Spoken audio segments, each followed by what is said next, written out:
Welcome class 7 students, है ना। अभी हम जो बाकी बचे हुए क्वेश्चन हैं एक्सपोनेंशियल पावर्स के, कौन सी एक्सरसाइज चल रही है? सेकंड एक्सरसाइज चल रही है, अगर आपको ध्यान हो। ठीक है, सेकंड एक्सरसाइज चल रही है ना। तो सेकंड एक्सरसाइज में 13.2 में क्वेश्चन नंबर 2 का पार्ट 1 हमने कर लिया था। ठीक है, क्वेश्चन नंबर 2 का पार्ट 1 हमने कर लिया। तो अब हम जो है करते हैं सेकंड पार्ट। ठीक है, अगर आपको ध्यान हो, एक्सपोनेंट लॉ है ना, एक्सपोनेंट लॉ से करना है ना।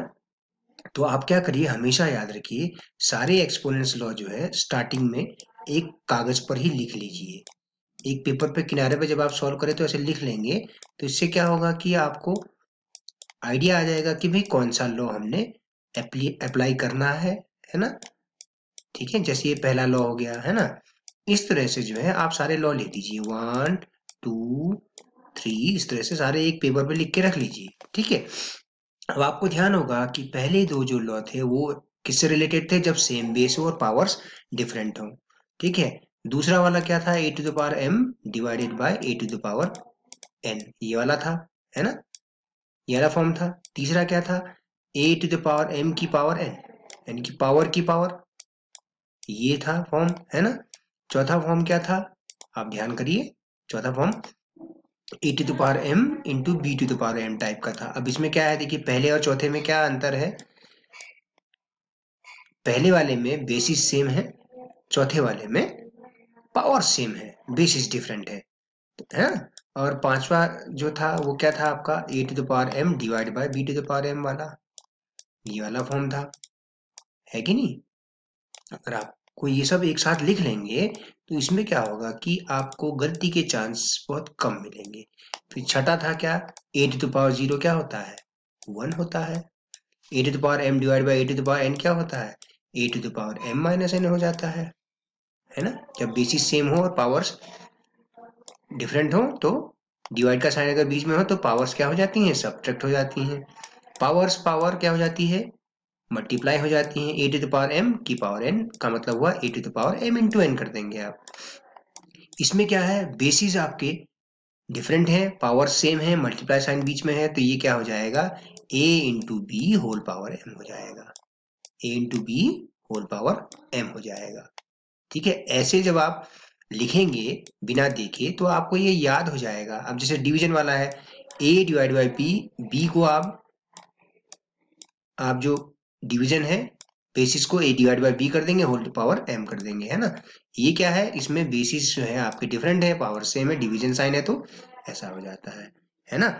ये तो लॉ थे आपके पास, इन लॉ को आपने लिखना होता है। जो आपका जिस लॉ से आपको क्वेश्चन सॉल्व हुआ है वो लॉ आपने लिखना होता है। जैसे पहला, ये सेकंड पार्ट देखिए, 5 to the power 2 to the power 3 into 5 to the power 4 into divide by 5 to the power 7। तो हम पहले इस वाले पोर्शन को सॉल्व कर ले रहे हैं। 5 टू द पावर 2 की पावर 3 हो जाएगा, है कि नहीं। पावर्स पावर मल्टीप्लाई हो जाती है, आप देखिए इस वाले लॉ से, है ना। तो 5 टू द पावर 6 हो गया। ठीक है, अब आप इसको आगे सॉल्व करिए। 5 टू द पावर 2 की पावर 3 को हम लिख सकते हैं 5 टू द पावर 6। ठीक है, अगर मैं इसको मार्कर से दिखा दूं आपको, ये वाला जो है, ये जो है, और ये वाला, है ना, ये तो हुआ। तो 5 टू द पावर 6 हो गया उसकी जगह पे, यहाँ पे हमने सॉल्व कर लिया, into 5 to the power 4 whole divide by 5 to the power 7। अब आप इस वाले पोर्शन को देखें बच्चों, तो ये है सेम बेस, है ना। पावर्स ऐड हो जाएंगी, मल्टीप्लाई अगर है तो 5 टू द पावर 6 प्लस 4 हो गया। ये लॉ हमने किनारे में लिख दिया, है ना। 5 टू द पावर 10 हो गया ये, divide by 5 to the power 7। अब यहाँ पे कौन सा लॉ आ गया? दूसरा वाला आ गया, same base, division sign in between, powers will be subtracted in this order, m minus n, 5 to the power 10 minus 7, है कि नहीं। तो ये आ गया 5 टू द पावर 3। क्वेश्चन में कहा है एक्सपोनेंशियल फॉर्म में ही आंसर लिखिए, फाइनल आंसर। ठीक है ना, इस तरह से करने का तरीका मैंने आपको बताया। और जब आप नोटबुक में लिखें बच्चों, तो ये जो है यहाँ तो प्रिंटेड मैटर है, तो ये ऐसा है ना, तो डिवाइड बाय के लिए अपॉन का इस्तेमाल करिए बच्चों, ऐसे, divide by 5 to the power 7, है ना। तो इससे क्या होगा, गड़बड़ी के चांसेस होंगे ही नहीं, गड़बड़ी के चांसेस कम हो जाएंगे, है कि नहीं। तो इस तरह से लिखिएगा, ठीक है। अच्छा, अब हम देखें 25 to the power 4 divide by 5 to the power 3। तो पहले 25 टू द पावर 4 की वैल्यू निकाल 5 के पावर में निकाल लेते हैं, ओके। और फिर देखिए क्या होगा, एक काम करते हैं, हम यहाँ से सॉल्व ही करते हुए चलें, ठीक है। यहाँ पर जो है, ये जो है अगला क्वेश्चन का गलती से आ गया है बच्चों, है ना। तो मैं इसको कैंसिल कर देता हूँ, आप देखिए यहाँ से कंटिन्यू करिए। तो ये हो गया 25 टू द पावर 4 को हम लिख सकते हैं 25 को हम लिख सकते हैं 5 इंटू 5 होल पावर 4, ठीक है। Divided by 3 to the power 3, ठीक ही है, ये तो प्राइम नंबर के पावर फॉर्म में है ही, 5 टू द पावर 3 है ना, इसको ऐसे रहने दीजिए। अब इसको बच्चों थोड़ा सिंप्लीफाई कर लेते हैं ऊपर वाले को। तो ये क्या हो जाएगा, 5 to the power 4 into 5 to the power 4, या तो ऐसे कर लीजिए, या एक तरीका और है, आप क्या कर सकते हैं, 5 इंटू 5 को हम क्या लिख सकते हैं, 5 स्क्वायर। 5 इंटू 5 कहाँ से आया, 25 की जगह 5 इंटू 5 लिखा, होल पावर 4 अपनी जगह पे था, 5 स्क्वायर उसकी power 4, right, divide by 5 to the power 3, ठीक है बच्चों। तो अब यहाँ पे लॉ देखिए कौन सा लॉ है, पावर्स पावर, है ना, 5 टू द पावर 2 इंटू 4, है ना, 5 to the power 2 into 4 divided by 5 to the power 3। तो ये हो गया 5 to the power 8 divide by 5 to the power 3। मैं ऐसे लिखने को कह रहा हूँ बच्चों, ठीक है, 5 to the power 8 upon 5 to the power 3। अब ये क्या है भैया, ये वाला लॉ है आपका second law, a to the power m divide by a to the power n। तो a to the power 8 minus 3 5 to the power 5 आ गया, है ना। इस तरह से करना है बच्चों, है ना, ऐसे करिएगा। तो आप समझ गए कैसे करना है। अच्छा, हम फोर्थ क्वेश्चन को डिस्कस कर लेते हैं। 3 into 7 square into 11 to the power 8 whole divide by 21 into 11 to the power 3। ये ऐसा है असल में ना, लिखते समय नोट आप अपनी टेक्स्ट बुक में देखें, टेक्स्ट बुक में ऐसे लिखा है, तो नोटबुक में हम ऐसे ही सॉल्व करेंगे, होल अपॉन करके, ठीक है।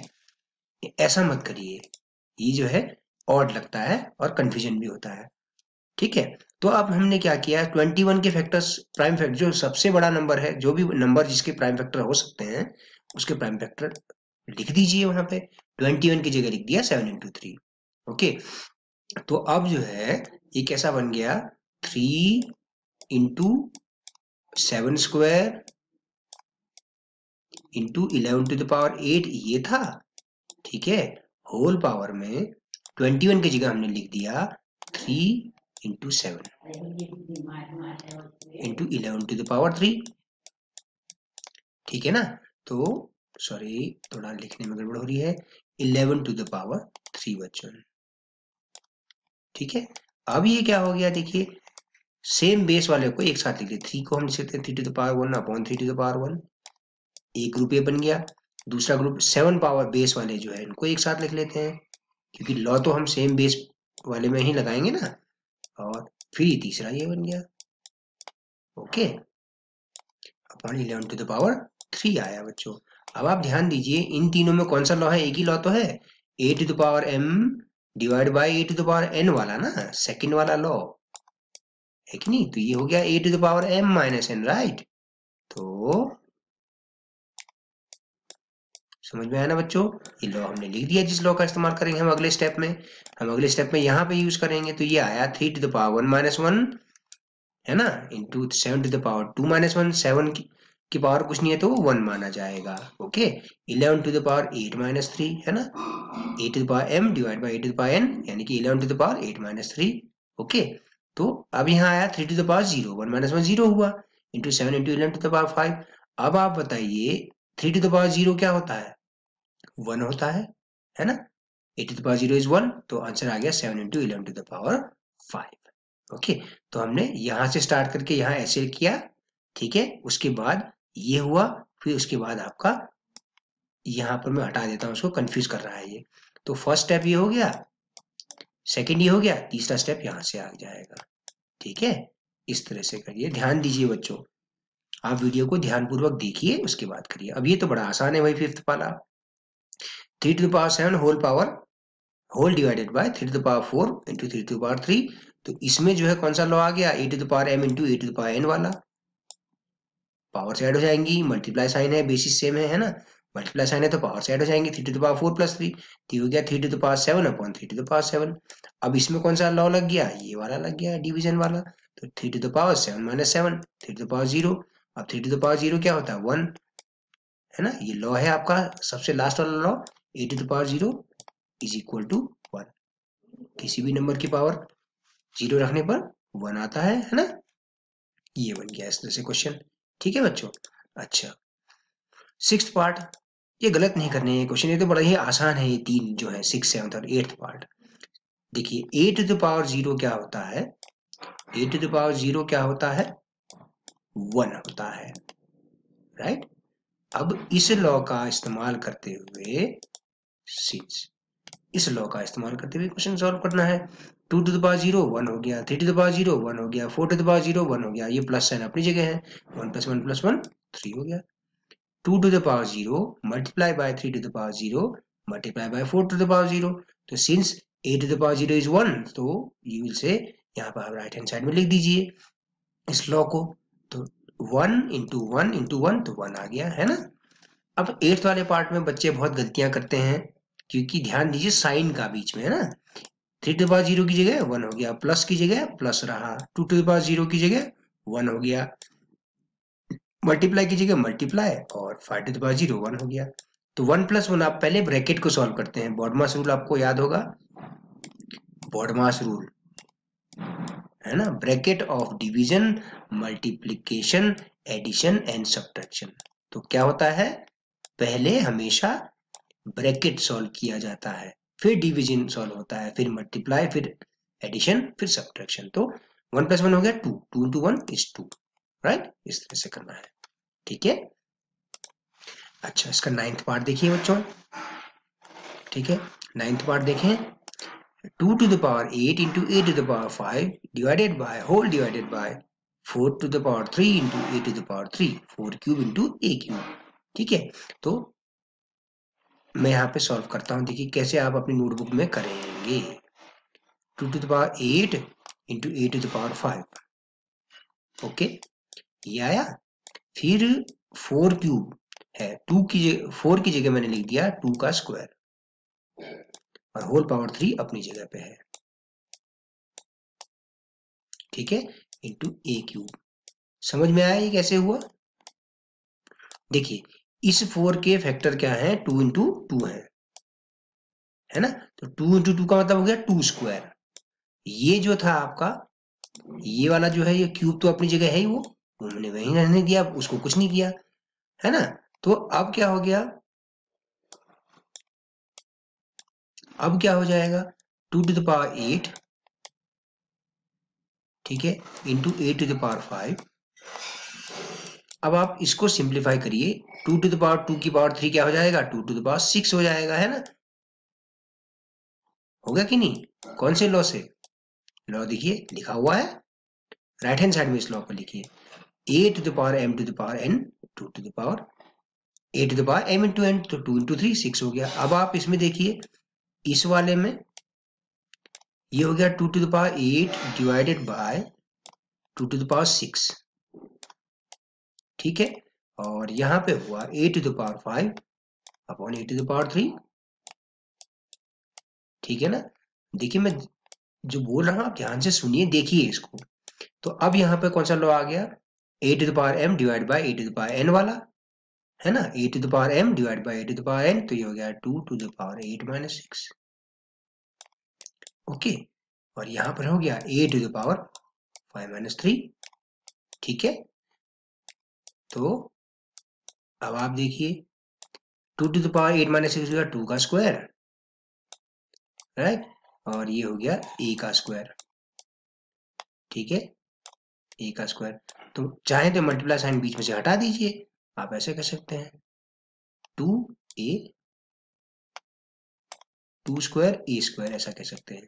तो ये हो गया 2a का होल स्क्वायर, ये क्या बन गया 2a का होल स्क्वायर। अब आप कहेंगे सर ये कैसे हुआ, तो यही तो है बात। देखिए ये कैसे हुआ, ये ऐसे हुआ, आप देखिए